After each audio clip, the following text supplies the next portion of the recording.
This book is about a meteorologist named David Wyatt, who, in the first chapter of this book titled Flying into the Hurricane, David flies along with his adventure partner, Harry Hansen, a pilot of USA Navy, uh, and at the first mission is to reach the island of San Fernandez by flying through the strong winds that hit the small green island called the Lesser Antilles.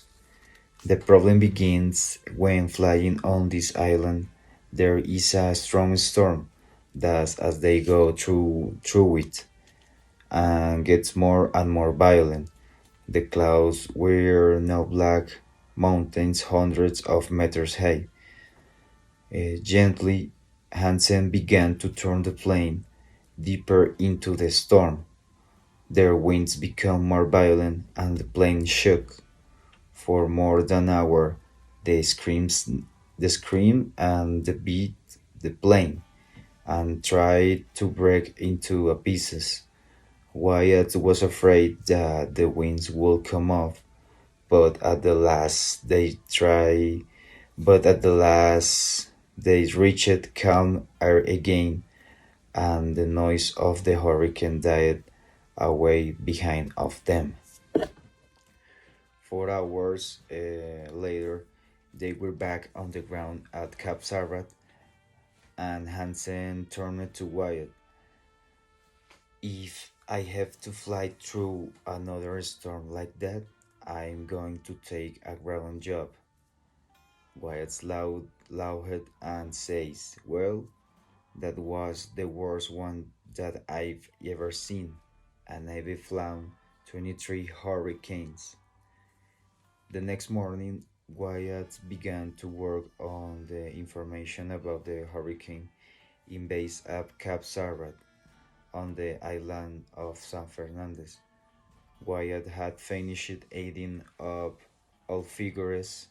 He studied the map and then he went to see Schelling, the USA officer who was the chief weather scientist at the base.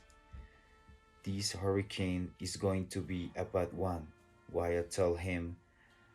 The winds could be up to 217 kilometers an hour. Schilling studied the figures and says, "Not very nice." He agreed. "What's the name of this one? What's the name of this hurricane?" Wyatt looked through his papers and he says, "Let me see. The last one was Laura, so this one will be Mabel." The name of hurricane is now Mabel. Wyatt warns that Mabel is coming to the island and could cause a tragedy, but Chilling thinks the opposite, since most hurricane ended up flowing in other places. They argued for a while longer, but Chilling had very focused ideas and would not accept that facts and figures did not always give a true picture. Wyatt returned unhappily to his office, and there I go.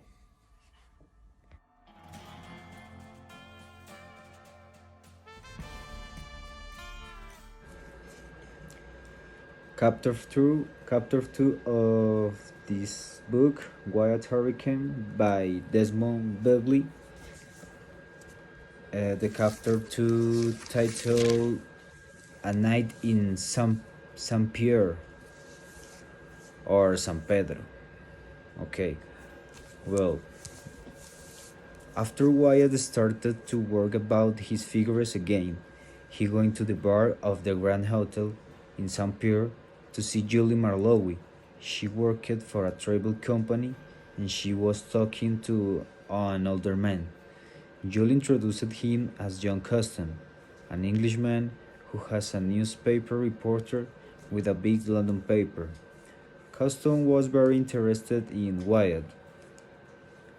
Why why is an Englishman working for the United States Navy? He asked. I'm not English, I am West Indian, explained Wyatt. Jolly, Custom, Hansen, and Wyatt were at the hotel, and they started talking about Hurricane Mabel and why they had a woman name. Also, Wyatt explained how hurricanes are formed and described the hurricanes like a huge heat engine, bigger and stronger than 1,000 bombs. In the moment, Wyatt stopped and Julie looked at him. Well, I hope Mabel doesn't come near San Fernandez, she said. And Custom says, I've heard that here are other dangers here. President Sever, for example, I've heard that he's killed 20,000 people on this island since he has been president. Custom bought them all drinks, and he asked, have any of you heard for a man called Fable? Julio Fable, said Wyatt. Yes, he's dead.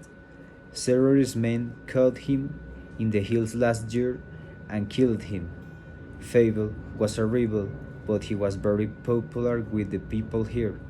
They wanted him to fight Serruriers and win, and so become the new president. Custom picked up his glass. I've heard, he said Leslie, that Fable is still alive. The conversation turned to other things, and not long afterwards, Wyatt and Hansen left to return to the base.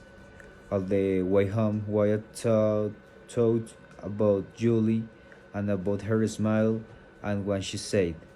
He also thought a little about Mabel.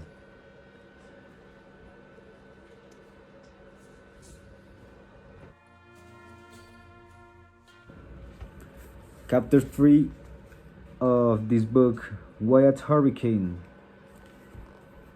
This chapter titled The Big Wind is Coming. Okay. The next morning, Wyatt had more information come about Mabel.